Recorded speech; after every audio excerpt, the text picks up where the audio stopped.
सर्व अच्युत गोत्रे बंधू आणि भगिनी, त्याचप्रमाणे साधू संतांना दंडवत प्रणाम. आज आपण सत्संग नंबर 27 मध्ये प्रवेश करत आहोत. मागील सत्संगापासून आपण देवता वर्ग बघत आहोत आणि या देवता वर्गामध्ये असलेले पंचप्रकार, यातील ज्ञान हा पंचप्रकार आपण देवतेचा बघितला. देवतेकडे ज्ञान आहे, परंतु ते कसं त्रोटक आणि विपरीत अन्यथा ज्ञान आहे हे आपण बघितलं. त्या उलट एक वेळेस सकाळचा पूजा अवसर झाल्यानंतर आपले देव आसनी उपविष्ट झाल्यानंतर महाजाईसा देवाला दंडवत करतात आणि विचारतात की देवा, जी ज्ञानाशी काय लक्षण, ज्ञान म्हणजे काय, नेमकं त्याचं लक्षण काय. त्यावेळेस देव त्यांना सांगतात की बाई, जे जैसे ऐसे तैसे जाणीजे ते ज्ञान, आनाचे आन म्हणजे ते अन्यथा ज्ञान. अज्ञान अन्यथा ज्ञानाचे प्रसवे, अन्यथा ज्ञाने पुरुष धर्मापासून जाय. म्हणजे स्पष्ट परमेश्वराने ज्ञानाची व्याख्या सांगितली आणि जर तिचा आपण विचार केला त्या व्याख्येचा, तर ती किती व्यापक आणि किती विस्तृत अमर्यादित आहे आपल्या लक्षात येईल. जे म्हणजे कोणतीही गोष्ट ती जशी आहे तशी जर जाणलं तरच त्याला ज्ञान म्हणावं. अन्यथा त्याला काहीतरी दुसरं आपण जर म्हणत असेल, समजत असेल किंवा आपण जाणत असेल तर ते अन्यथा ज्ञान होतं आणि या अन्यथा ज्ञानामुळेच जीव हा धर्मापासून जात असतो असं स्पष्ट परमेश्वराने सांगितलं. आणि म्हणून देवतेचं ज्ञान आणि परमेश्वराचं ज्ञान याच्यामध्ये खूप मोठा फरक आहे. उलट आपण देवतेच्या अनुषंगाने जर जीवाचा तुलनात्मक अभ्यास केला, तुलनात्मक विचार केला, तर जे जीवाला परमेश्वर ज्ञानाद्वारे देऊ शकतात.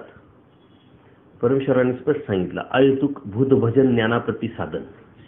जर ह्या जीवाने प्रयत्न केला, त्याची योग्यता अधिकार जर त्या क्रियेतून वाढत गेली आणि अहेतुक भूत भजन जर घडलं, तर परमेश्वराचं ज्ञान म्हणजे ब्रह्मविद्याशास्त्राचं ज्ञान ह्या जीवाला होऊ शकतं.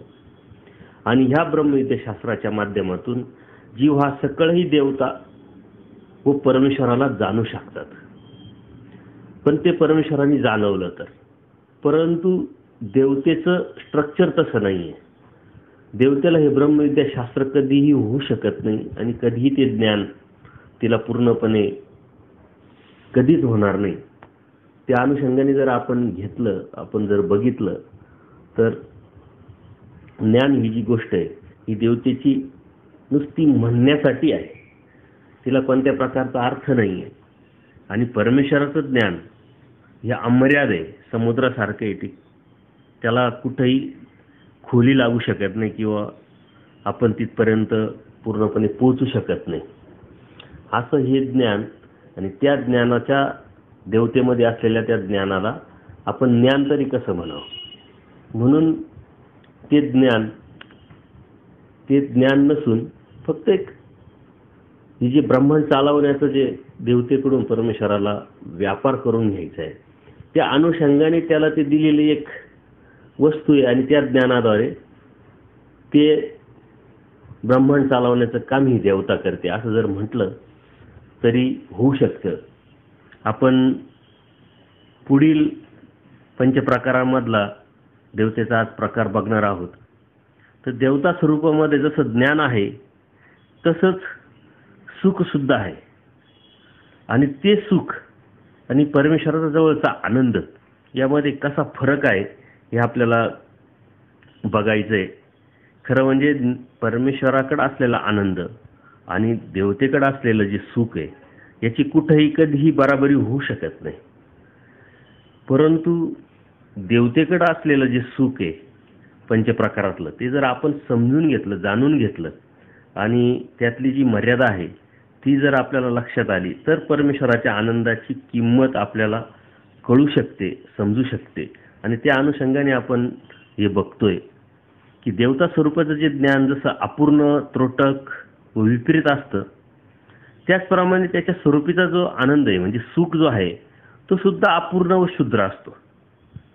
त्या सुखाला सुख तरी का म्हणावं, आनंद तरी कसा म्हणावं, हा प्रश्न पडतो.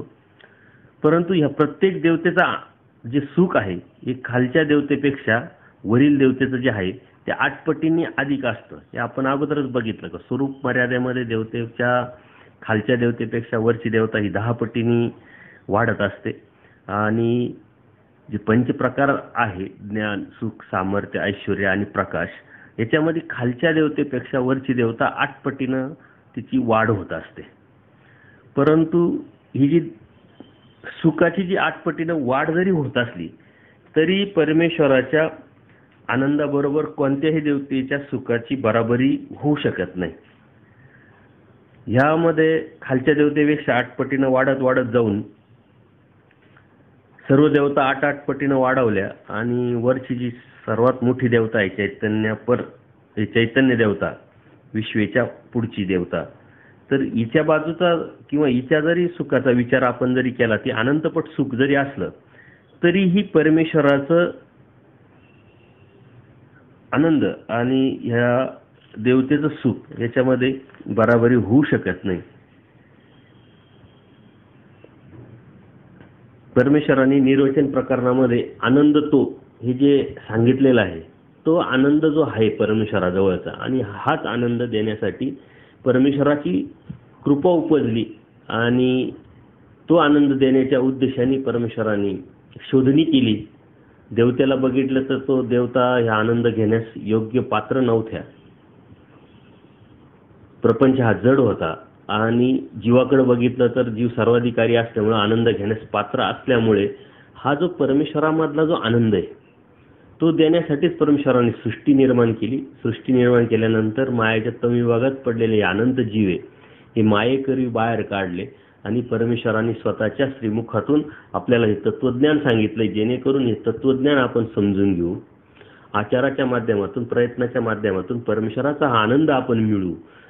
म्हणून त्या आनंदाची आणि या देवतेच्या सुखाची कधीही बराबरी होऊ शकत नाही. आनंद तो असलेल्या ईश्वर स्वरूपीच्या आनंदापेक्षा ते जे देवतेचं जे सुख आहे ते अगदीच कमी व तुच्छ असतं. देवता स्वरूपीचा जो सुख आहे हा परमेश्वराच्या बरोबरीचा तर नाहीच, पण ते सुखालाच आनंद समजतात. आणि कारण तो नेहमीच दुःख मिश्रित असतो. सुखाची जी व्याख्या आहे दुःख मिश्रित असेल ते सुख, आणि आनंदाची जी व्याख्या आहे निर्तिशय आनंद, निर्तिशय सुख तो आनंद, अशी शास्त्रामध्ये केलेली आहे. म्हणून पंचप्रकारात सुख जरी असलं तरी त्याला आनंद न म्हणता सुखच म्हटलं गेलेलं आहे. कारण परमेश्वराचा आनंद आणि देवतेचं हे सुख आहे याच्यामध्ये कधीही बराबरी होऊ शकत नाही. एकदा असंच आचार्यांना देव अचानक सांगतात की भटो, तुम्हाला एक करणीय विहिले, म्हणजे काहीतरी कार्य व्यापार तुम्हाला करायचा आहे. उपार करविला. सर्वज्ञ म्हटले, वानऱ्या तुम्हाशी काही करणी असे का? आचार्यांनी देवाला उपार केलेला होता, परंतु देव त्यांना अचानक सांगतात की तुम्हाला अजून काही करायचं आहे. तर भटी म्हटले, जी जी. सर्वज्ञ म्हटले, येत पूजा करावी आणि उपहार करावा. पूजा करा नंतर उपहार करा.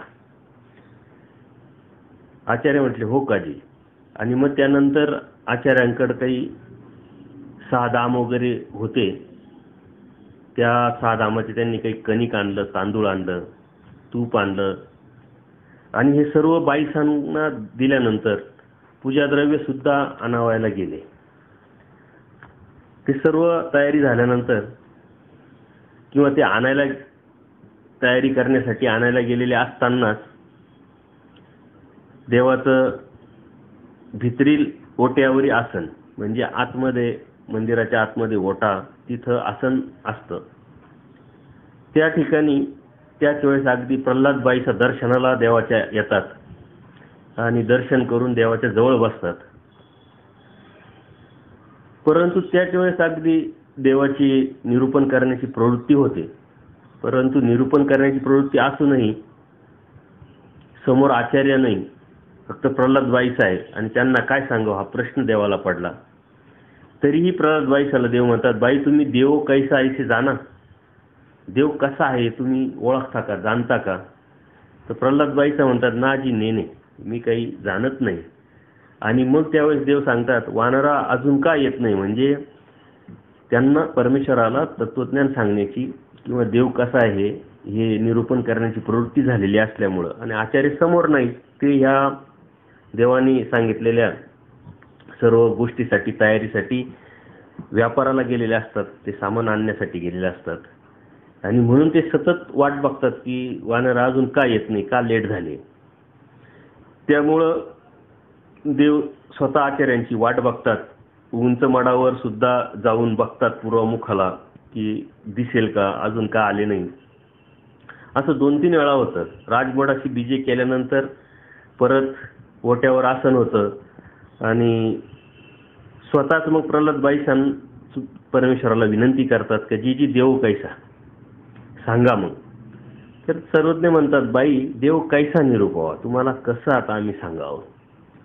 प्रल्हादबाईसा परत विनंती करतात की देवा नाही सांगावं, तुम्ही निरूपावा आम्हाला. आणि मग देव त्यांना निरूपण करतात की देव पाषाणाचा नाही बाई, देव मातीचा नाही, देव चित्रेचा नाही, देव काष्टाचा नाही, धातूचा नाही. पाषाणाचा असेल तर फुटेल, मातीचा असेल तर विरेल, चित्रीचा असेल तर पुसेल किंवा फाटेल, काष्टाचा असेल तर मोडेल, धातूचा असेल तर झिजेल. देव तो अच्छेद अभेद म्हणजे देव निरूपण करतात त्यांना. मग अव्यक्त स्वरूप निरूपू आदिरिले. परत त्यांना प्रवृत्ती झालेली असते, ते सांगायला पण सुरुवात करतात, पण तरीही ते आचार्यांची परत वाट बघतात की वानऱ्या अजून का येत नाही. परत उंच मडावरती जातात आणि आचार्य दिसतात की बघतात स्वतः देव. परत आल्यानंतर परत बसल्यानंतर परत देव निरूपण करायला सांगतात किंवा उंच मडाला व्यापार जे गेलेले असतात आचार्य, उंच मडाला परत परत जाऊन देव बघत असतात आणि आपल्या आसनावरती येऊन बसतात. त्याच वेळेस अगदी बाईसा येतात आणि देवाला ही निरूपण करताना दिसल्यानंतर बाईसा देवालाच प्रश्न करतात की हा बाबा हे कवनाप्रती निरूपण करीत असेल, तुम्ही कोणीच नाही समोर आणि तुम्ही कोणाला निरूपण करताय. मग देव सांगतात बाई येत प्रवृत्ती झाली तरी स्तंभ ऐका ते निमित्त करून बोली गेल. त्यावेळेस देव परत निरूपण करतात, आचार्यांची वाट बघतात आणि परत आचार्य अजून का आले नाही असा प्रश्न करतात. परत उंच मडाशी जातात, परत बघतात, हे सारखं चालू असतं. त्याच वेळेस आचार्य येतात, अचानक देवाला दंडोत घालतात. सर्व जो बाजार असतो तो बाई संकट देतात. दंडोत घालत असतानाच आचार्यांना देव म्हणतात तुम्ही उशीर का केला. उशीर का केला हा प्रश्न ऐकल्यानंतर आचार्यांना आश्चर्य वाटतं की मी तर काही वेळ लावलेला नाही, गेलो लगेच आलो. तरी ते म्हणतात जी नावेक लागला, थोडासा वेळ लागला म्हणे. मग त्यावेळेस देव परत आसनी उपविष्ट झालेले असतात. सर्व बाईसांच्या हाती भटांनी म्हणजे आचार्यांनी सर्व बाजार दिल्यानंतर देवालाच आचार्य विचारतात जी मग उशीर तर काही लागला नाही, तरी तुम्ही उशीर लागला असं का म्हटले. सर्व येत निरुपयोगाची प्रवृत्ती का, ते येथून तुझी वाट पाहिजेत होते. देवानी आचार्यांना स्पष्ट जो हेतू होता विचारण्याचा तो स्पष्ट केलेला आहे. आणि मग आचार्य परमेश्वराला विनंती करतात की हो काजी तरी आता निरूपावे. मग गोसावी जे प्रल्हादबाईंना निरूपण करत होते तेच निरूपण परत आचार्यांना निरूपण करायला लागले. आणि त्यावेळेस निर्वचन प्रकरण आचार्यांना देव सांगतात की आनंद शब्द ईश्वर बोलू, आनंद तो म्हणजे या देवतेकडे असलेलं जे सुख आहे आणि परमेश्वर स्वतःला आनंद म्हणून घेतात. आनंद तो, आणि जो आनंद आहे तोच ईश्वर आहे, जो ईश्वर आहे तोच आनंद आहे. ह्या आनंदात आणि ह्या देवतेच्या सुखामध्ये खूप जमीन आसमानचा फरक आहे. त्याच्यामुळे आपण त्याची बराबरीच करू शकत नाही. परत विचार मालिकेतले 159व्या सूत्रामध्ये परमेश्वर सुख आणि आनंदाची व्याख्या करतात. दुःख मिश्रित सुख ते सुख बोलीजे, निर्तिशय सुख तो आनंद बोलीजे. आता परमेश्वरांनी सांगितलेला सुख आणि आनंद यातला जो फरक आहे आपण बघितल्यानंतर या देवतेकडे असलेलं जे सुख आहे ते त्यांनाच त्या सुखाचा कितपत लाभ होतोय ही शंका आहे. तर देवतेच्या सुखाचं जीवाला कितपत लाभ होणार आहे, कसा तरी लाभ होणार आहे. त्यामुळं देवतेकडे सुख आहे, परंतु ते सुख ह्या जीवाच्या कोणत्याही उपयोगाचं कोणत्याही कामाचं नाहीये. हे जर आपण बघितलं तर आपल्या लक्षात येईल. माईम भटांना पण महावाक्य निरूपण करत असताना देवानी हे सुख आणि आनंदाची व्याख्या स्पष्ट केलेली आहे. त्यावेळेस महावाक्य निरूपण करतात माईम भटांना, आणि पूर्ण महावाक्य झाल्यानंतर अचानक माईम भट देवाला विचारतात की देवतांची स्वरूपे कशी आहेत, देवताचे जे स्वरूप आहे ते कसं आहे, आणि आनंद व सुख याच्यातला लक्षणभेद निरूपावा. त्यावेळेस देव सांगतात, भटो दुःख मिश्रित सुख ते सुख बोलीजे, निर्तिशय सुख तो आनंद बोलीजे. म्हणजे महादायसा असेल, माईम भट असेल, यांच्या प्रश्नाला उत्तर देताना परमेश्वरांनी हे सर्व तत्वज्ञान आपल्याला उलगडून सांगितलेलं आहे. या दृष्टीने आनंद जो आहे परमेश्वराचा तो परिपूर्ण असा केवळ ईश्वरच आहे, किंबहुना आनंद म्हणजेच ईश्वर. आनंद शब्दे ईश्वर बोलीजी हे जे परमेश्वरांनी सूत्र सांगितलंय त्यातून आपल्याला लक्षात येईल की आपण या जीवाचं जे देवतेचं जे सुख बघतोय त्या सुखात आणि परमेश्वराच्या आनंदामध्ये किती फरक आहे. एखाद्या जीवाने देवतेची किती भक्ती केली, तिला फळ देण्याच्या अनुषंगाने जरी ह्या देवतेने सुख देण्याचा प्रयत्न केला तरी ते दुःख मिश्रित जे आज आपण सुख उपभोगतोय तेही दुःख मिश्रित, म्हणजे काही फरक नाही. त्याच्यामुळे त्याचा कोणत्याही प्रकारचा फायदा ना त्या देवतेला आहे ना जीवाला आहे. म्हणून परमेश्वराचा आनंद घेण्यासाठी परमेश्वराने सृष्टी निर्माण केली आहे. आपल्याला तन्मायेच्या विभागातून सृष्टीत आणलेलं आहे आणि स्वतः अवतार घेऊन जे तत्वज्ञान सांगितले, तत्वज्ञान जर आपण समजून घेतलं तर त्या परमेश्वराचा आनंद आपल्याला नक्कीच मिळेल. आणि म्हणून आपण हे जे पंचप्रकार आहे देवतेचे ते जर लक्षात घेतले तर आपल्याला परमेश्वराच्या पंचप्रकारामध्ये आणि देवतेच्या पंचप्रकारामध्ये किती जमीन आसमानचा फरक आहे आपल्याला लक्षात येईल. पुढचं जे पंचप्रकारातला जो एक भाग आहे, प्रकार आहे, तो आपण आता बघतोय.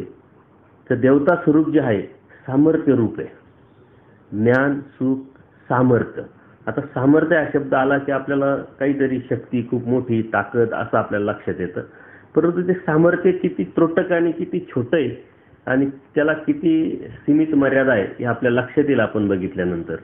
तर त्या देवतेमध्ये जे सामर्थ्य आहे ते का त्या देवतेला सामर्थ्य रूप म्हणायचंय, तर नीच देवता ज्या स्वरूपापेक्षा उच्च देवता स्वरूपाच्या ठिकाणी सामर्थ्य ऐश्वर्य आठपट्टीने अधिक असल्यामुळे प्रत्येक देवता आपल्या खालील देवतावर ऐश्वर्य गाजवते, पण नीच देवतेला मात्र उच्च देवतेच्या अधीन राहावे लागते. म्हणजे खालची देवता आणि वरच्या देवतेमध्ये या पंचप्रकारामध्ये आठपट्टीचा फरक असतो. आठपट्टीचा फरक असल्या कारणाने साहजिकच नैसर्गिकरित्या खालच्या देवतेवरती वरच्या देवतेचं जे ऐश्वर्य किंवा सामर्थ्य हे मोठं राहतं आणि म्हणून ती ऐश्वर्य गाजवत असते. तर हे ऐश्वर्य आणि सामर्थ्य ह्या अनुषंगाने त्या देवतेमध्ये आहे असं आपण म्हणतो. तर ब्रह्मांडी शक्ती आधीन शक्ती व्यापार हे उद्धारातल्या 9व्या प्रकरणामध्ये आणि माईम भटांच्या पहिल्याच भेटीमध्ये बोधदातृत्व करताना माईम भटांना परमेश्वर उद्धरण प्रकरण जे निरूपण करतात त्याच्यामध्ये या देवतेच्या अनुषंगाने सर्व जे निर्वच आलेलं आहे. तर त्याच्यामध्ये ह्या ब्रह्मांडामध्ये शक्ती अधीन एक शक्ती दुसऱ्या शक्तीच्या अधीन असते आणि त्या अनुषंगानेच या सृष्टीचा व्यापार, या ब्रह्मांडाचा व्यापार चालतो असं परमेश्वर सांगतात. त्या अनुषंगाने वरची देवता खालच्या देवतेवरती ऐश्वर्य गाजवते, त्या अनुषंगाने ती सामर्थ्यवान ठरते. देवतेचं अव्यक्त स्वरूप हे आपल्या म्हणजे स्वतःच्या ठिकाणी असलेल्या सामर्थ्याच्याच आधारे नेहमीच राहते. हे एक त्या सामर्थ्याचा त्या देवतेला एक फायदा आहे तर त्याला कोणत्याही सामर्थ्याच्या दुसऱ्या आधार घेण्याची गरज नाही. उलट जर आपण बघितलं तर जीव हा अव्यक्त स्वरूपी मायेच्या तमी विभागात म्हणजे मायेच्या अधीन राहतो, मायेच्या आधाराने राहतो आणि व्यक्त स्वरूपी प्रपंचाच्या अधीन राहतो. त्याला कोणाची तरी कशाची तरी आधार लागतो. आधाराशिवाय हा जीव राहू शकत नाही. या उलट देवतेचं स्वतःकडे सामर्थ्य असल्यामुळे ते स्वतःच्या सामर्थ्याच्या आधारेच त्या राहतात. जीवाप्रमाणे त्यांना कोणाच्या आधाराची गरज वाटत नाही. वरील देवता किंवा परमेश्वराच्या आधाराची गरज नसते या देवतेला, कारण स्वतःकडे तिचं सामर्थ्य असतं. उलट जीव स्वरूप मात्र असामर्थ्य असल्यामुळं मायाच्या किंवा प्रपंचाच्या आधाराशिवाय ते राहू शकत नाही. देवतेच्या ठिकाणी सामर्थ्य असते, परंतु सर्व सामर्थ्य परमेश्वराच्या तुलनेत ते अगदीच तोकडं आणि खूपच कमी प्रमाणात आहे. परंतु परमेश्वरामधील जे सहारा आणि सहाराचं जे सामर्थ्य हे कोणत्याच देवतेच्या ठिकाणी नाही.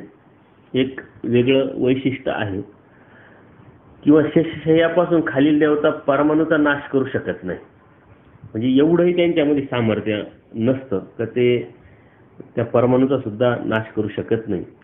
त्याचप्रमाणे भैरव जे अष्टभैरव आहे त्या स्थूल प्रपंचाचा ते नाश करतात. याचा अर्थ परमाणू फोडून त्यातील जुटे वेगळी करू शकतात, वेगवेगळं करतात. परंतु पण त्या मळाचा जो आहे देवतेच्या मळाचा नाश करण्याचं म्हणजे जुटे फोडून त्यातील भूते वेगळी करण्याचं सामर्थ्य त्यांच्या ठिकाणी नाही.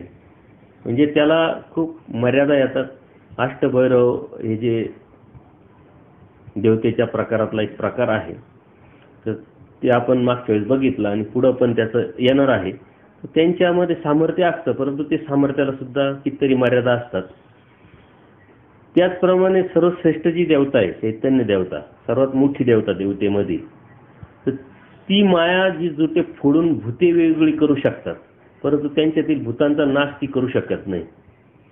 यावरून देवतेच्या ठिकाणी सामर्थ्य असले तरी ते सिद्धीला नेणारा परमेश्वरच असतो. आता हे याच्यामध्ये जे जूट किंवा भूत हे जे आलेलं आहे तर ते जे अणुरेणू जे असतात ते एकत्र आले, त्याचा परत एकत्र येऊन त्याला जूट म्हणतात आणि परत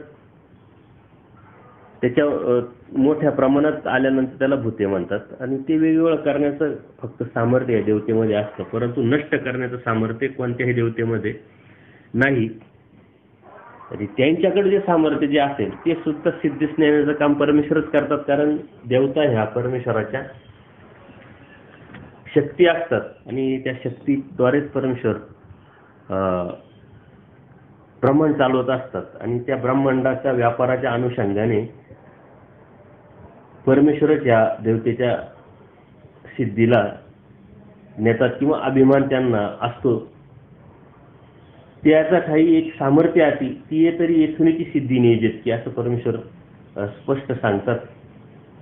त्या देवतेच्या ठिकाणी सुद्धा एक सामर्थ्य असतं परमेश्वर म्हणतात, परंतु ते सामर्थ्य सुद्धा मलाच सिद्धीला न्यावं लागतं. एक वेळेस असंच देवाचं सर्व दुपारची वेळी वगैरे झालेली आहे आणि आरामाची वेळ उपवट झाला. गोसावी शयनासनी असती आणि त्याच वेळेस दायंबा अवसरू राखे त्याची होते. तर ज्या दायंबा असतात ते येतात, देवाला दंडोत घालतात.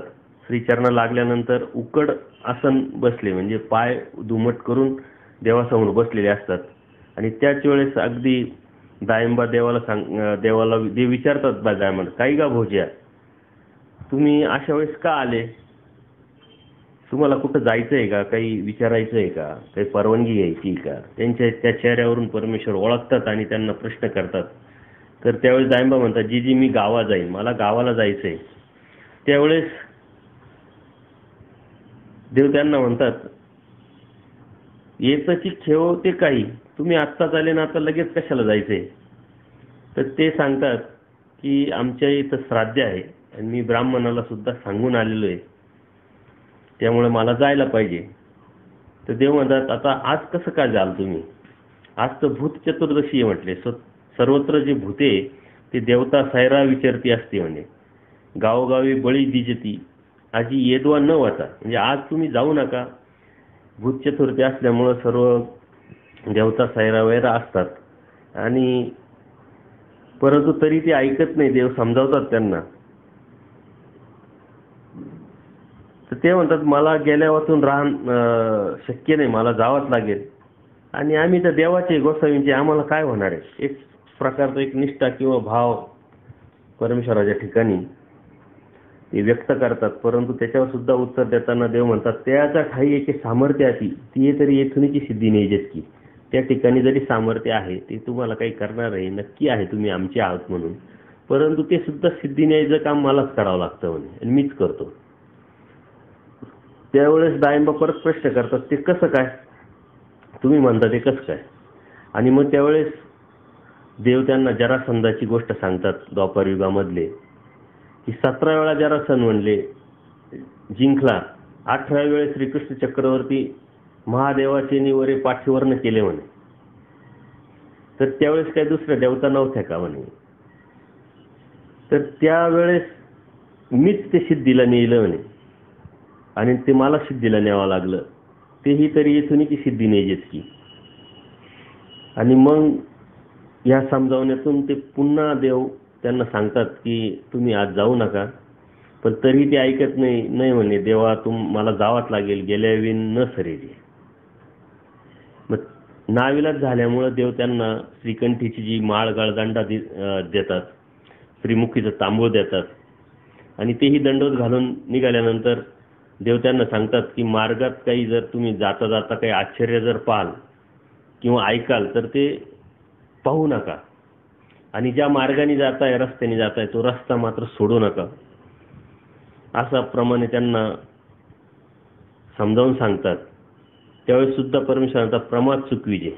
तर अशा पद्धतीने प्रमाद येत असतो तो चुकवा आणि विकल्प स्फुरित्वार्थ न कीजे, काही मनामध्ये आणू पण नका, असा विधी विला.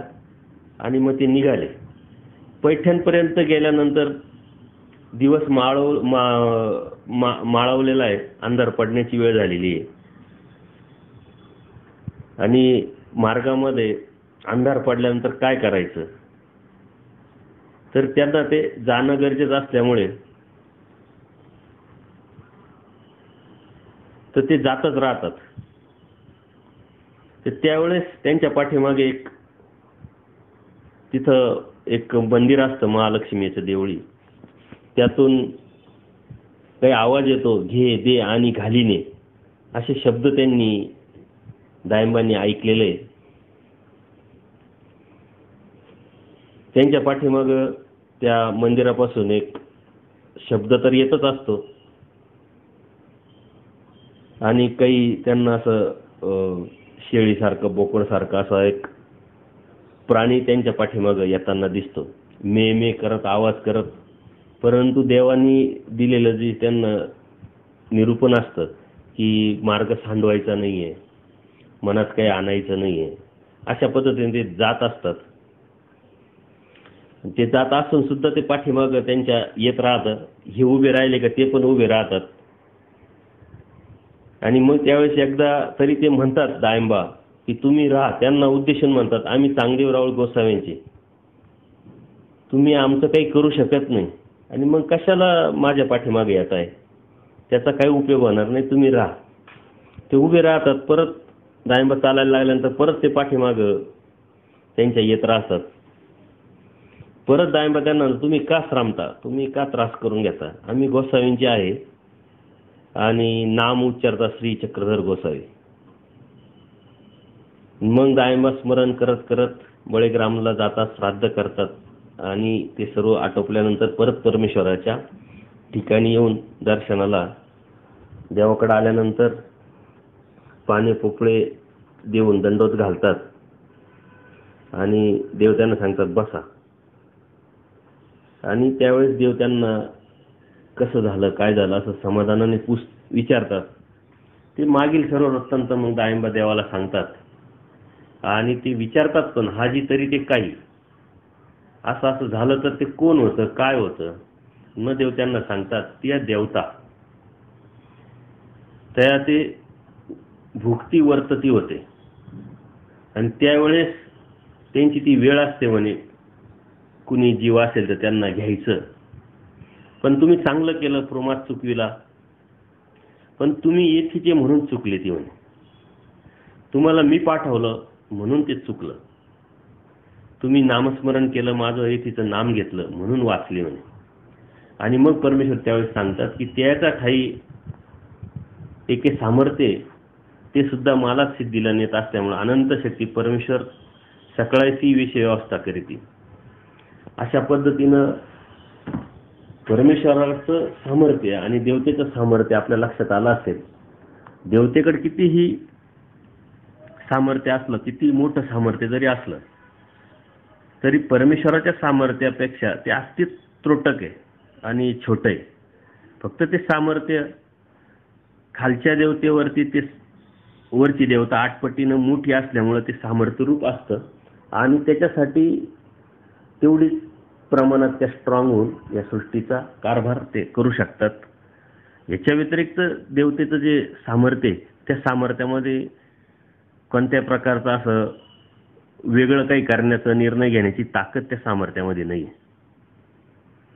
यावरून देवता सामर्थ्यवान असल्या तरी परमेश्वर त्यांच्या सामर्थ्याच्या आड येऊ शकतात, हे बी लक्षात घ्या.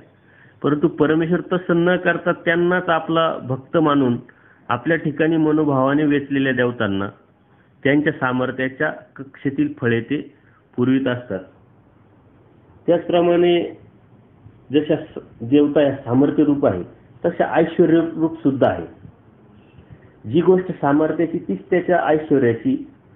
नीच देवतेवर उच्च देवतेचे ऐश्वर्य असते, 8 पटीनं मोठं असतं. म्हणूनच वरच्या देवतेच्या इच्छेनुसारच खालील देवतेला व्यापार करावा लागतो आणि तो व्यापार वरच्या देवतेच्या अनुषंगाने किंवा वरच्या देवतेच्या आदेशाने ह्या देवतेला करावा लागतो. वरिलीची या इच्छा तळिलीचा व्यापार, असं स्पष्ट परमेश्वरांनी सांगितलेलं आहे.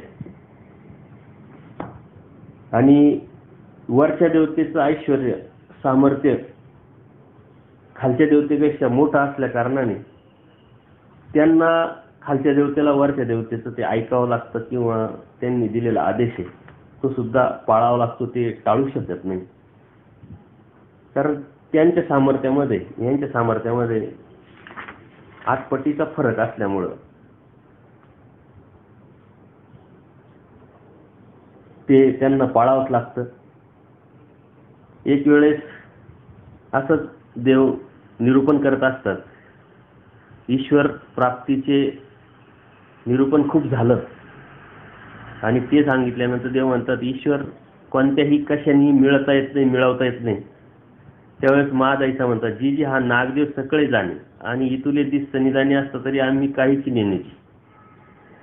आचार्य सर्व जाणतात म्हणे, आणि आम्ही तुमच्याजवळ एवढ्या दिवसापासून असतो, मात्र आम्हाला काहीच येत नाही किंवा आम्ही काहीच जाणत नाही म्हणजे. मग देव म्हणतात, बाई चौठायापरते काही जाणणे असे म्हणजे 4 पदार्थाव्यतिरिक्त काही जाणणं आहे का म्हटले. मग महादाईसाला ते सांगतात आणि महादाईसा सुद्धा त्या म्हणतात, हो जे जी ते कैसे म्हटले. मग देव म्हणतात, ईश्वर एकू ऐसे जाना की. महादाईसा म्हणते, हो जी जी. सर्वज्ञ देवता एकी असते ऐसे जाना की. महादाईसी म्हणते, जी जी. त्यावेळेस परत देव म्हणतात, जीव एक असते ऐसे जाना की. महादाईसा म्हणतात, हो जाणतो आम्ही. मग देव म्हणतात, प्रपंच की ऐसे जाना की. त्यावेळेस महादाईसा परत म्हणते, हो जाणते. मग सर्वज्ञ म्हणतात, प्रपंच नाशिवंत ऐसे जाना की. महादाईसा म्हणतात, हो जाणते, प्रपंच नाशवंत आहे हे मला माहीत आहे म्हणे. मग सर्वज्ञ म्हणतात, जीव बद्ध मुक्त अविद्यात्मक ऐसे जाना की. महादाईसा म्हणते, जी जी. मग सर्वज्ञ म्हणतात, देवता समळ नित्यबद्ध ऐसे जाना की. सर्व नित्यबद्ध आहे देवता आणि सकळ देवता नित्यबद्ध हे असं तुम्ही जाणता की नाही. महादाईसा म्हणते, हो जाणतो. आणि मग स्वतःकडे परमेश्वर येतात आणि ईश्वर केवळ नित्यमुक्त ऐसे जाना की. महादाईसा म्हणते, हो आम्ही जाणतो. सकळ ही प्रपंच पंचभौतिक त्रिगुणात्मक प्रपंच नाही ऐसा कवनी ठाऊ असे. प्रपंच अनित्य, जीव विषम, परमेश्वर सम, जीव आर्जक, देवता फळदात्री, चैतन्य व्यापारते, परमेश्वर उद्धारिता, नित्यबद्ध देवता, बद्धमुक्त जीव आणि नित्यमुक्त परमेश्वर. म्हणजे जीव, देवता, प्रपंच आणि परमेश्वरातला नेमका फरक महादाईसाच्या प्रश्नाला उत्तर देताना परमेश्वर सांगतात. आणि ह्याच अनुषंगाने देवता एकी उच्या एकी नीच्या देवतेच्या मधला क्रम सुद्धा परमेश्वर स्पष्ट सांगतात. आणि वरची देवता ही खालच्या देवतेला व्यापून असते. देवता नीच्या उचेचे देखणे नाही, नीच उचेचे अस्तित्व जाणे आणि वरिलीच्या इच्छा तळिलीचा व्यापार. असे अनंत देवता आहे, अनंत जीवन, अनंत परमेश्वर आहे असं महादाईसाला परमेश्वर स्पष्ट सांगतात. ह्या अनुषंगाने त्या आठ पटीनं ह्या सामर्थ्य आणि ऐश्वर्याच्या बाबतीत ह्या देवता मोठ्या असल्या कारणाने त्या खालच्या देवतेवरती ऐश्वर्य गाजवतात, सामर्थ्याने काही गोष्टी करून घेतात, म्हणून त्या देवता ह्या ऐश्वर्य आणि सामर्थ्यवान ठरतात.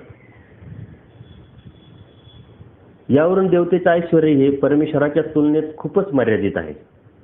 वरील देवता खालील देवतेला प्रेरणा देऊन आपले जे काम आहे, इच्छित जे आहे ते काम करू शकतात. उच्च देवतेला मात्र खालची देवता काहीच सांगू वा करून घेऊ शकत नाही. त्याच्याविषयी परमेश्वर उदाहरण पण देतात की अष्टभैरवातील विष्णू नामक देवतेने प्रेरणा दिल्याने सर्वांच्या खालील यक्षिणी जी देवता आहे तिला नृसिंहाचा अवतार घ्यावा लागला. हे आपण इतिहासात अनेक ठिकाणी पुराणामध्ये ऐकलेलं असेल. आणि तेच स्वामींनी स्पष्ट सांगितलं का प्रल्हादाच्या कायवारा भूत एक अवतरले म्हटले.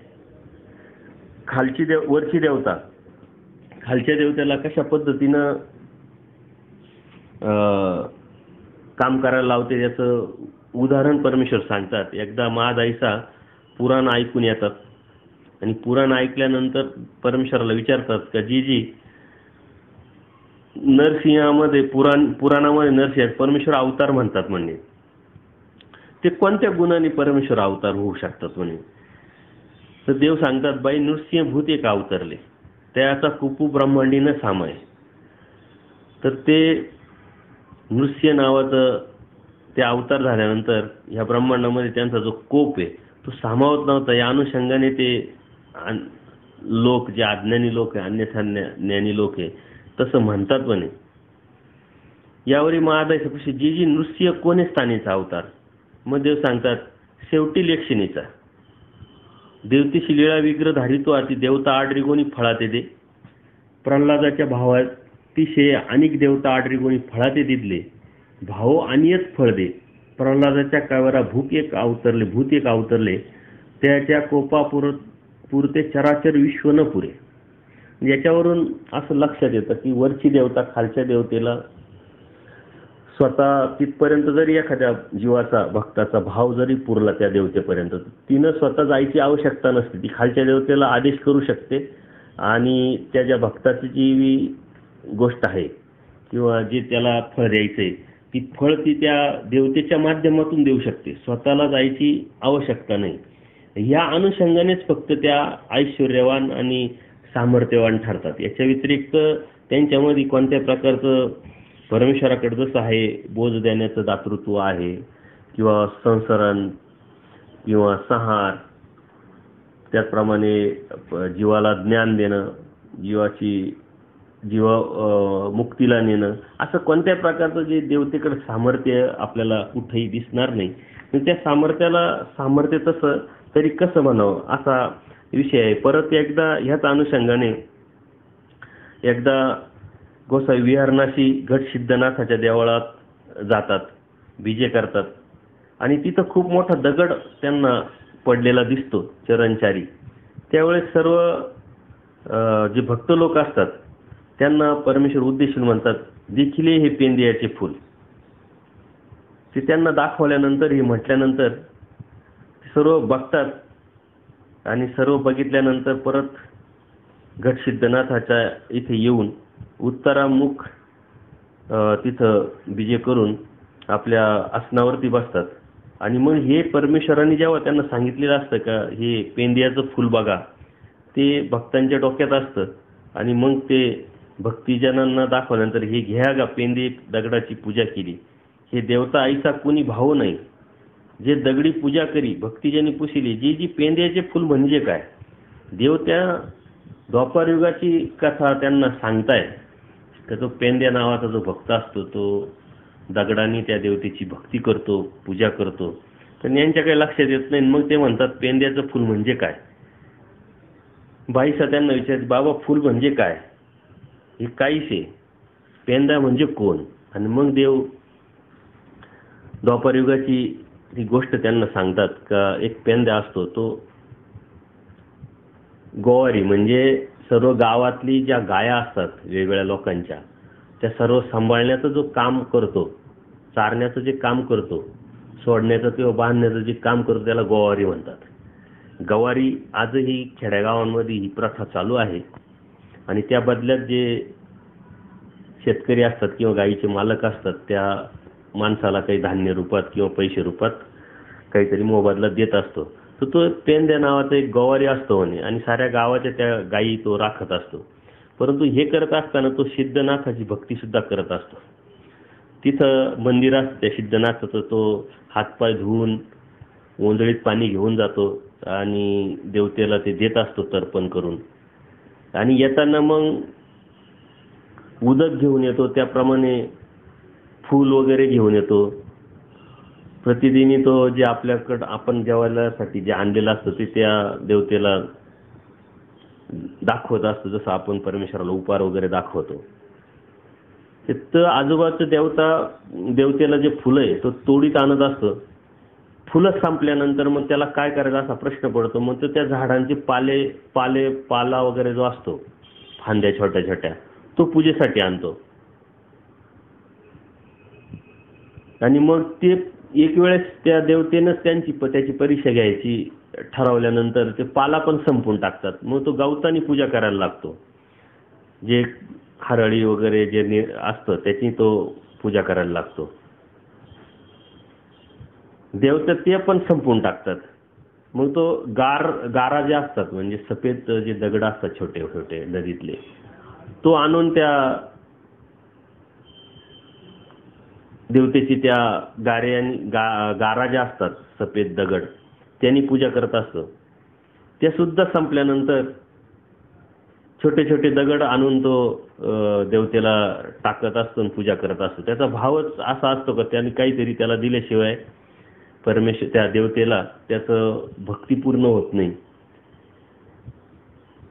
तर आजूबाजू सर्व दगड ओटे गोटे सर्व संपल्यानंतर मग काहीच राहत नाही. त्या देवतेने ते संपून टाकल्यानंतर त्याला संभ्रम पडतो का काय करायचं. आणि मग त्याला एक अवस्था प्रकट होते. आणि त्या अवस्थेमध्येच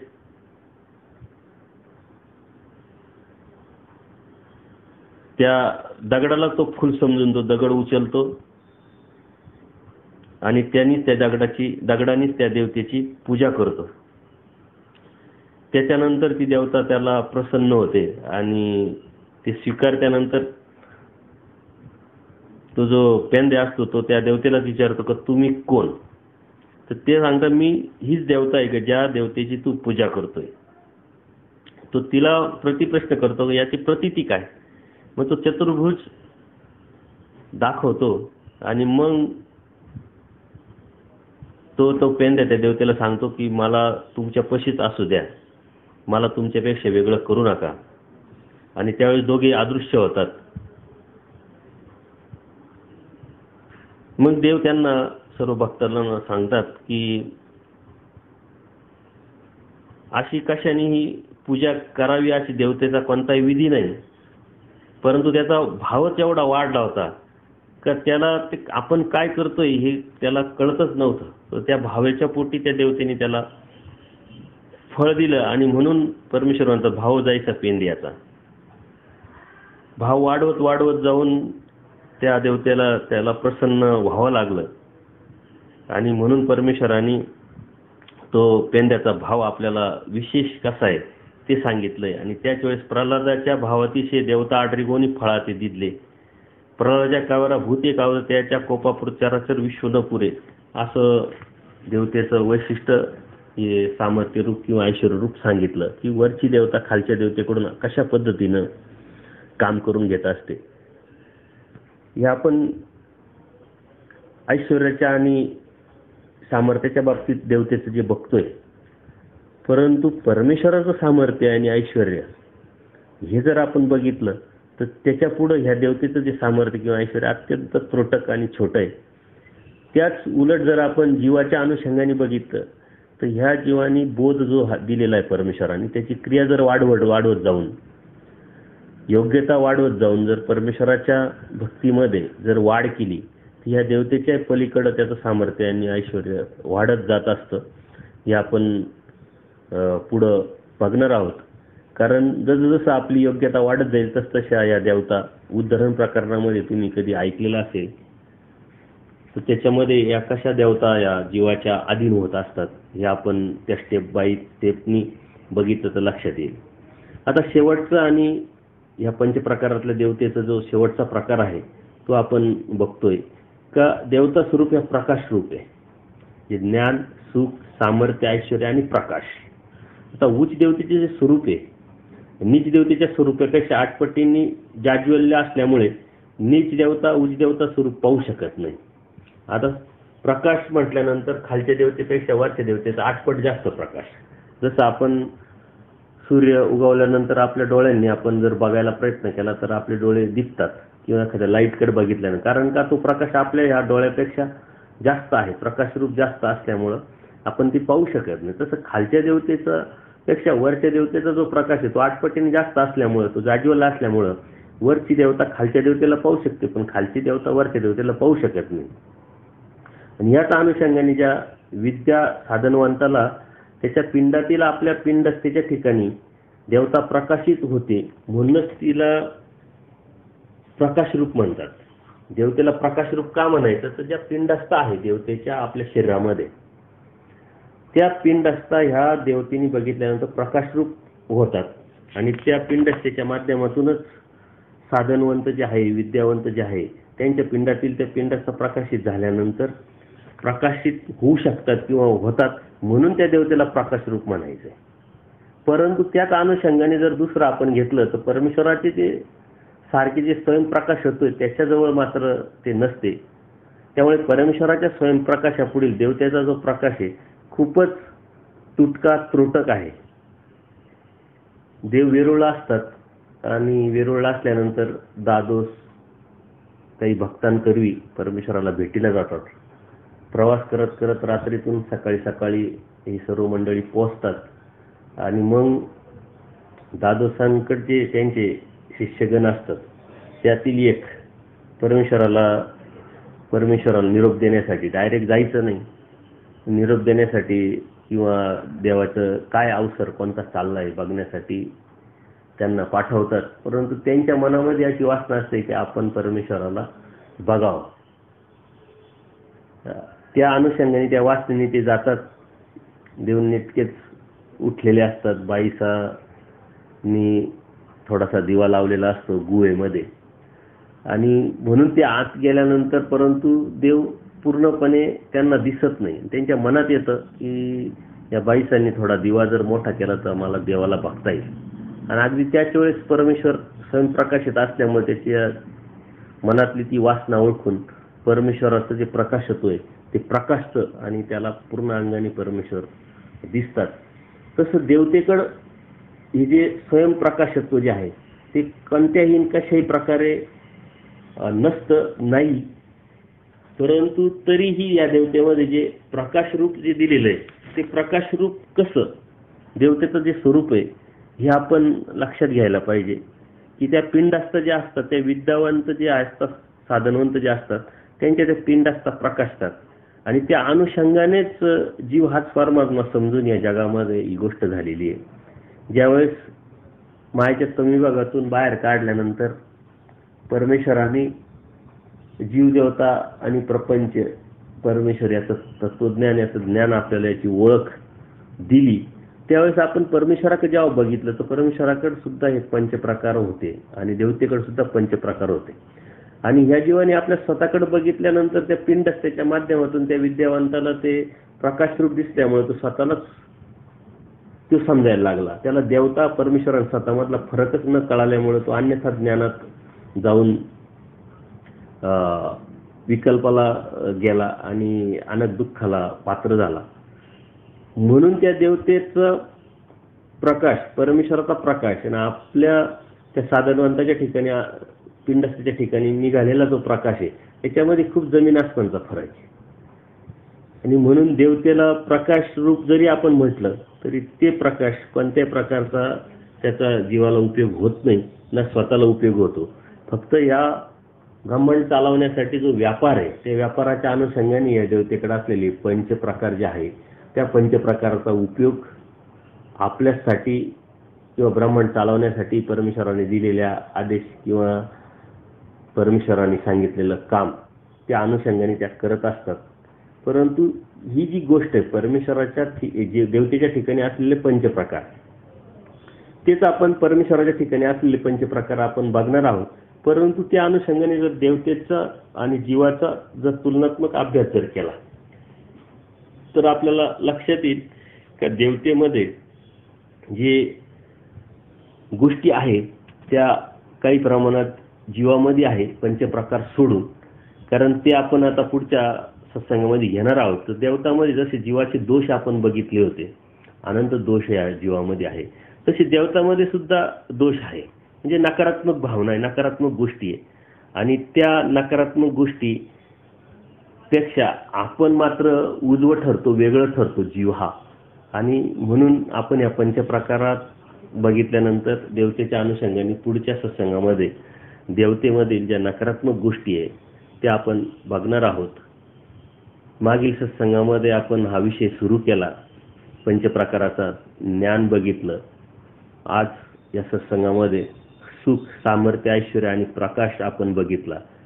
परमेश्वराने अनेक लीळांमधून किंवा अनेक उदाहरणामधून किंवा द्वापार युगाच्या काही लीळा सांगून सुद्धा परमेश्वराने आपल्याला समजावण्याचा प्रयत्न केलेला आहे. ज्यावेळेस द्वापार युगाच्या काही प्रसंग, काही आठवणी किंवा काही लीळा परमेश्वर सांगतात तेव्हा सर्वश्री चक्रप्रभू हेच कसे श्रीकृष्ण महाराज हे सुद्धा सिद्धता किंवा ईश्वरत्व आपल्याला आपल्या मनामध्ये प्रगटलं पाहिजे किंवा प्रगट होत असतं.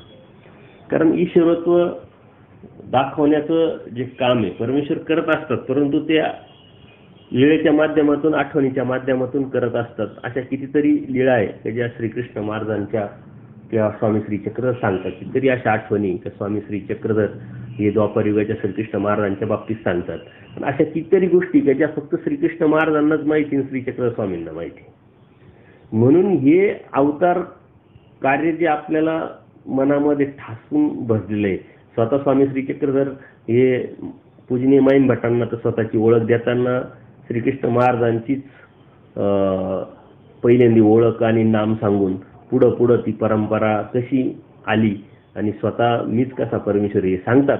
परंतु ती जी गोष्ट आहे ती पटण्यासाठी, ती निष्ठेवरती नेण्यासाठी किंवा तिथं ईश्वरत्व आपल्या मनात निर्माण झाणे, परमेश्वराचं ईश्वरत्व आपल्या मनामध्ये निर्माण होण्यासाठी ज्या गोष्टीची गरज आहे त्या गोष्टी म्हणजे ह्या स्वामी श्री चक्रधरांनी द्वापार युगातल्या सांगितलेल्या लीळा किंवा आठवणी आहेत. तशा आज आपण बघितल्या त्या पेंद्याची गोष्ट असेल किंवा जरासंधाची गोष्ट असेल, तर ह्या अनुषंगाने परमेश्वर या द्वापार युगाच्या कशा गोष्टी आपल्याला उलगडवतात आणि सांगतात हे पण आपण या आज पंचप्रकारामध्ये बघितलंय. देवतेच्या अनुषंगाने खरं म्हणजे खूप असा प्रश्नांचा विषय येत नाही, कारण देवता वर्ग एक विशिष्ट चौकटीत आपल्याला समजून घ्यायचा आणि विशिष्ट चौकटीत परमेश्वरांनी सांगितलेला आहे. परंतु हा देवता वर्ग त्या चौकटीतला आपण समजून घेणं हे अत्यंत गरजेचं आहे. कारण त्या देवतेची ताकद किती, सामर्थ्य किती आहे, ती आपल्याला काय देऊ शकते, काय देऊ शकत नाही, तेव्हा कळेल. तेव्हा आता आपण त्या देवतेचा कधीही वास पाहणार नाही किंवा त्या विकल्पाला कधी आपण जाणार नाही. आणि त्या देवतेच्या ठिकाणी आपण कधीही ईश्वरत्व मान्य करू शकत नाही किंवा परमेश्वराच्या ठिकाणी त्या देवतेला कधी आपण पाहणार नाही. ज्यावेळेस आपण ते बघू त्याच वेळेस आपलं जो परमेश्वराने दिलेला तो बोध आहे तो गेलेला असतो. कारण विकल्पाचे अनेक प्रकार आहे, यातला देवताजनित जो विकल्प आहे तो परमेश्वर कधी सहन करत नाही. बाकीचे विकल्पाला ऊर असतो, विकार असेल, हिंसा असेल, परंतु ह्या देवताजनित विकल्पाला कोणत्या प्रकारचा ऊर नाही. तो 100% परमेश्वराचा हा बोध ही माया काढून घेत असते. आणि म्हणून ह्या देवता वर्ग आपण समजून घेणं, त्या समजून घेण्यातून त्या जाणणं, त्यांची मर्यादा ओळखणं आणि त्यांच्यापासून सर्वस्वी मानसिकी असेल, बौद्धिकी असेल, शारीरिक असेल पूर्णपणे तुटणं हे अत्यंत महत्त्वाचं. कारण आजच्या काळामध्ये आपली जी धार्मिकता आहे ती आव्हानात्मक झालेली, आव्हानं. कारण परमेश्वरांनी सांगितलेलं जे तत्वज्ञान आहे ते आपल्याला कळालं, आपल्याला समजलंय, परंतु जगामध्ये ते अन्यथा ज्ञान किंवा अज्ञान असल्यामुळं जगामध्ये देवतेच्या अनुषंगाने खूप अशा पूजा अर्चा चालतात. आपल्या हिंदू धर्मामध्ये सर्व ऋतुवैकल्य संस्कार किंवा सण वार चालू असतात आणि त्यावेळेस या देवतेच्या ठिकाणी पूजापाठी चालू असतात. महाशिवरात्री असेल, गणपती असेल, नवरात्र असेल किंवा अनेक नागपंचमी असेल, असे अनेक सण येतात. त्यावेळेस मात्र आपण एक समाजाचा घटक असल्यामुळे आपल्याला समाजात राहावं लागतं, वावरावं लागतं. त्यावेळेस मात्र जर ह्या देवतेच्या ज्ञानाच्या अनुषंगाने आपण जर पूर्णपणे त्यांचा आवाका, त्यांची मर्यादा जर ओळखलेली असेल तर त्याच्याविषयी आपल्याला कधीही आकर्षण, ती मॉब सायकोलॉजी आपल्या बुद्धीमध्ये आपल्याला टच होणार नाही. याच्याही व्यतिरिक्त आज जीव भक्ती खूप वाढलेली. अन्य संप्रदायामध्ये किंवा अन्य राटीमध्ये आत्मा हाच परमात्मा हे तत्वज्ञान त्यांच्याकडे असल्यामुळं ते आपल्या गुरुला परमेश्वर समजून त्यांचा सुद्धा खूप उदो होत असतो, त्यांचं पूजा वगैरे खूप होत असते आणि त्यात मॉब सायकोलॉजी निर्माण होण्याची दाट शक्यता असते. म्हणून आपली ताकद, आपल्या व्यतिरिक्त देवतेची ताकद आणि देवते व्यतिरिक्त परमेश्वराची ताकद ही समजून घेणं ज्ञानाच्या माध्यमातून ही अत्यंत गरजेचं आहे. तो जे समजून घेईल, परमेश्वर महादायसाला स्पष्ट सांगतात, जीव देवता आणि प्रपंच आणि परमेश्वर हे जाणण्या व्यतिरिक्त दुसरं काही जाणणं नसतं म्हटले बाई. आणि ते जाणून जर आपण परमेश्वराची भक्ती केली, जीव देवता प्रपंच आणि परमेश्वर याचं कार्यकारण स्वरूप जर लक्षण आपण जर लक्षात घेतलं, त्याचं चिंतन करून त्याच्यावरती ठामपणे सुरुवात केली. कारण ह्या चारही पदार्थ समजून घेतल्यानंतर आपल्याला समजून घ्यायचं काही राहिलेलं नाही, आपल्याला करण्यासाठी राहिलेलं असतं आणि तो आचाराचा भाग येतो. ज्ञान जे आहे हे चारही पदार्थाचं आणि परमेश्वर प्राप्तीसाठी जे गरजेचं आहे तो आचाराचा भाग येतो. म्हणून जीव देवता प्रपंच आणि परमेश्वर हे जर आपण समजून घेतलं, जाणून घेतलं तर नक्कीच त्याच्यापासून आपण तुटू शकतो आणि ह्या परमेश्वर भक्तीच्या ठिकाणी जी आपण आचरणयुक्त जर आपल्याला करायचं असतं ते आपण करू शकतो. कारण जर तुम्ही सर्व आपल्या तत्वज्ञानाचा जर अभ्यास केला किंवा चिंतन केलं, हे तुमच्या लक्षात येईल का जीव देवता प्रपंच आणि परमेश्वर याच्या व्यतिरिक्त परमेश्वरांनी काही सांगितले नाही, याच्या व्यतिरिक्त आहे पण नाही. हे अनादीचे चार पदार्थ आणि त्याच्यावरतीच परमेश्वरांनी सांगितलेले. जीवाला जीव सांगितला, जीवाला देवता सांगितले, जीवाला परमेश्वर सांगितला आणि हा परमेश्वर जीवाला प्रपंच पण सांगितला. आणि हा परमेश्वर कसा मिळवायचा हे जीवाला परमेश्वरांनी आचार विचाराच्या माध्यमातून तत्वज्ञान सांगितलेलं आहे. म्हणजे ज्ञान जे आहे हे चारही पदार्थाचं आहे आणि करण्याची जी गोष्ट आहे त्याच्या व्यतिरिक्त आपली ती स्वातंत्र्यता आहे. म्हणून आपल्याला देवता वर्ग समजून घेणं, जाणून घेणं, त्या जाणण्यातून त्याच्यापासून पूर्णतः तुटणं हे आपलं प्रथम कर्तव्य देवता वर्ग बघत असताना. आणि म्हणून त्या देवतेची मर्यादा, त्या देवतेचा आवाका आपल्याला पूर्ण अंगाने समजणं. परत आपण देवतेला जरी जाणून घेतलं तर देवतेपासून आपण तुटू शकत नाही, देवतेपासून आपण दूर राहू शकत नाही. कारण आपल्या जीवनाचा अविभाज्य भाग आहे देवता. पुढे जाऊन आपण ते बघणार आहोत. देवतेच्या मळ आणि देवतेच्या पिंडस्था आपल्या शरीरामध्ये आहे आणि त्या पिंडस्थेच्या माध्यमातून, त्या मळाच्या माध्यमातून देवतेची सतत कमांड आपल्यावर असते. परंतु ब्रह्मविद्याशास्त्राच्या माध्यमातून आणि परमेश्वराच्या भक्तीच्या माध्यमातून ती कमांड आपण लूज करतो, छोटी करतो, करू शकतो. ही ब्रह्मविद्याशास्त्राची ताकद आहे. परंतु ही ताकद सतत ठेवण्यासाठी किंवा सतत वाढीत नेण्यासाठी आपल्याला ह्या तत्वज्ञानामध्ये सतत राहणं, सतत चिंतन करणं हे गरजेचं आहे. ते आपल्या भक्तीचं एक खुराक आहे. मग स्मरण असेल, लीळा चिंतन असेल किंवा अभ्यासाच्या माध्यमातून वाचन असेल, काही गुरुजनांकडून काही प्रश्नाचे उत्तर समजून घेणं असेल किंवा सत्संग असेल, सतत आपण या ब्रह्मविद्याशास्त्राच्या टचमध्ये असेल, स्पर्शमध्ये असेल तरच आपण त्याच्यापासून तुटू शकतो किंवा ते आपल्यावरती कमांड करू शकत नाही. कारण प्रत्येक देवतेचं आपल्या ठिकाणी असलेले इंद्रियाच्या ठिकाणी अधिष्ठान असतं आणि त्या अधिष्ठानाच्या माध्यमातून देवता काम करतात आपल्याला डोळ्यातून परमेश्वराने आपल्याला डोळा दिलेला आहे, नाक कान दिलेले, इंद्रिय जे दिलेले ते परमेश्वर प्राप्तीच्या अनुषंगाने आणि चांगल्यातलं चांगलं बघण्यासाठी. पण तरी आपण चांगलंच बघतो का? नाही. डोळ्यांनी विकार बघतो, कानाने विकार ऐकतो, तोंडाने विकार बोलतो, बाकीच्या सर्वच गोष्टी ज्या चुकीच्या त्या करत असतो. तर त्या देवता आपल्याकडून अप्रत्यक्षरित्या करत असतात. त्या चेष्टा करतो आपल्या मनामध्ये, आपल्या विचारामध्ये, आपल्या बुद्धीमध्ये ते सतत निर्माण करत असतात. म्हणून त्यांची कमांड आपल्यावरती येण्यापेक्षा आपली कमांड त्यांच्यावरती जाणं किंवा त्यांच्यापासून तुटणं, याच्यासाठी ब्रह्मविद्याशास्त्राचा अभ्यास आणि तो अभ्यास करून करायचं काय? तर तो अभ्यास करून आपल्याला नैतिकतेच्या माध्यमातून आचरणाकडे झुकायचं. जेव्हा आचरण करायला लागू आपण, थेंबे थेंबे तळे साचे, छोटं छोटं थोडं थोडं, तेव्हा ते जे आपण ज्ञानरूप घेतलेलं असतं, शब्दरूप ज्ञान जे असतं ते फलित होतं किंवा ते पक्क होतं, ते परिपक्व होतं. म्हणून आपण समजून घेतोय, पण समजून घेतल्यानंतर ते टिकवण्यासाठी आपल्याला आचाराकडे झुकावं लागेल. जो आचाराकडे झुकेल त्याचंच तत्वज्ञान टिकेल. अन्यथा नुसतं घेतलंय तो आचाराकडे झुकेल नाही, त्याचं तत्वज्ञान शब्दरूपी राहील, त्याचा काही त्याला उपयोग होणार नाही. म्हणून मागे आपलं जीवाच्या सत्संगामध्ये याविषयी चर्चा केलेली आहे की आचार हा विषय प्रत्येकाचा आहे. जो नामधारक आहे तो सुद्धा आचार करतो, जो वासनिक आहे तो सुद्धा आचार करतो, जो दीक्षित आहे तो सुद्धा आचार करतो.